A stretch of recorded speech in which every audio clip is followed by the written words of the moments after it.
Hello and welcome to the International News Daily Report. I'm your host, Denis Dunicic. Subscribe to our channel.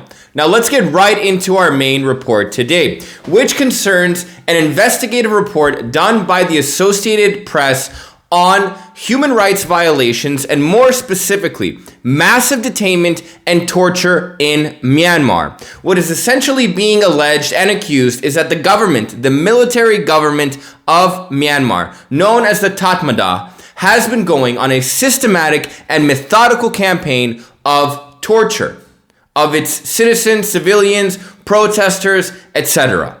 Now, it should be stated that the military of Myanmar has an extensive history of torture, especially dating before the 2010 democratization or the half-democratization of the country.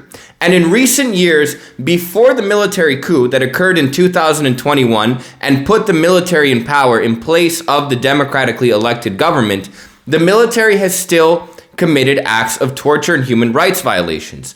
Though in recent years, these have been targeted specifically in ethnic regions and against ethnic minorities.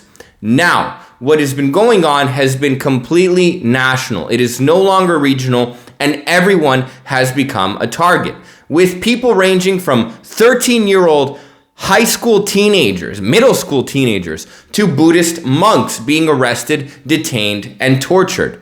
Now, it should be noted that during this investigative report by the Associated Press, no concrete, hard video or forensic evidence was obtained.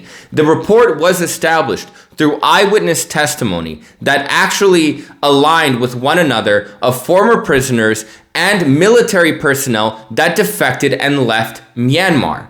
Now, these eyewitness accounts and testimonials are extremely extensive, and they do paint a very brutal picture.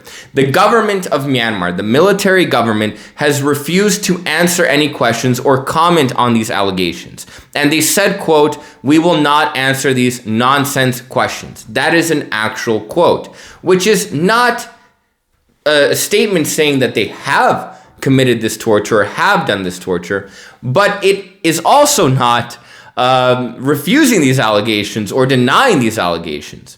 It's not an act of denial.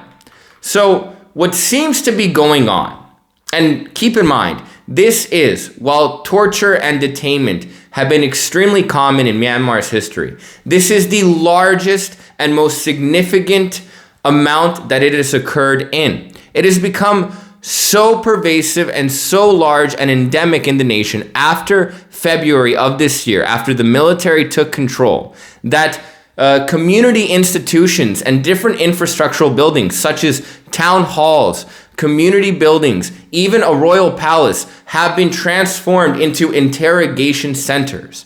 Now, it is estimated that since February 1st of 2021, when the military came into power, over 9,000 people have been detained. In addition to this, 1,218 people have been killed in association with the military's takeover.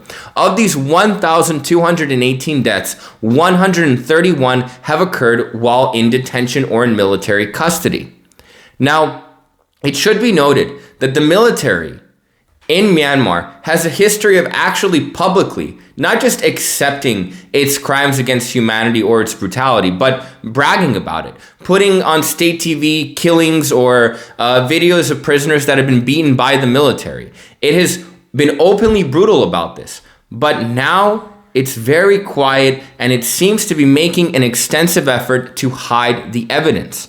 A lot of the victims who died during torture have had their bodies and their wounds covered with a glucose syrup or a paste to make it seem like skin or that wound was never there. These victims or dead bodies have had IV bags placed to them in the prison center, sent to a hospital where doctors have been forced to falsify autopsy reports, claiming that the reason of death was a natural cause. In addition to this, they have not publicly stated or accepted any forms of torture and stated they are not torturing the detainees. They have accepted that a lot of these people are in detention. And last week, in a show of good faith or an attempt to seem more positive, they stated that they will be releasing around 1,300 prisoners currently detained for political reasons. And a lot of these prisoners have been released this week. But they have been released and forced to sign statements that say they were not victims of torture. In addition to signing statements saying that they were not victims of torture, they've had to pledge allegiance to the military and swear that if they protested for democracy again, they would be facing up to 40 years in prison. Now, they've also made it very difficult for journalists or any kind of video recordings to enter these prison compounds. And what's come under a lot of media and international scrutiny is the insane, and that's the actual name of it, the insane military compound in prison in Myanmar. Now, why is it covering this up? It's not covering it up from its own people. It doesn't want to cover up these crimes from the people of Myanmar. They are letting these victims of torture go. If they wanted to completely cover up the torture, what they would do is they would kill these victims of torture and dump their bodies in the ocean or bury them or hide them somewhere, as dictatorships have done in the past. But they are sending them back into their communities. And victims have reported being told to tell their friends and tell their neighbors what occurs inside those camps. So it's very clear that the military government of Myanmar wants its people to know what's happening. And this is a systematic and methodical campaign to instill fear, to make sure that people do not protest for democracy and do not work against the military government. However, forensically and in terms of hard evidence, they have covered up what is going on. And the reason for this is to avoid pressure from the international community. It is to avoid sanctions. Myanmar is a growing economy. It's an important economy, and it is a very large country of 54 million people. It wants to keep its economy open. It's to avoid any other forms of diplomatic pressure, and it's to maintain positive diplomatic relations with the few open allies that it has, primarily China. Now, this is essentially a form of dog whistling in international relations, where the people, being the international community, the foreign organizations and governments, can't hear the whistle. But the dogs, who the military is treating as its own people of Myanmar, can hear it, and they know what's going on. Now, the international community has taken steps against the military government in general.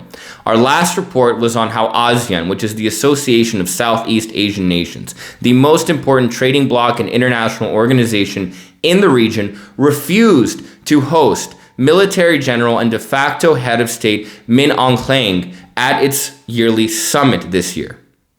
But Myanmar still has friends. It still has China. It does not have sanctions being levied against it. Myanmar still has a relatively, despite its military government and despite its coup, a good position in the international community. And that's why it's making it so hard to prove the humanitarian crisis that is going on. And that's why investigative journalism is important. Some things get covered up and some things are hard to find out. But it's important that the international community knows.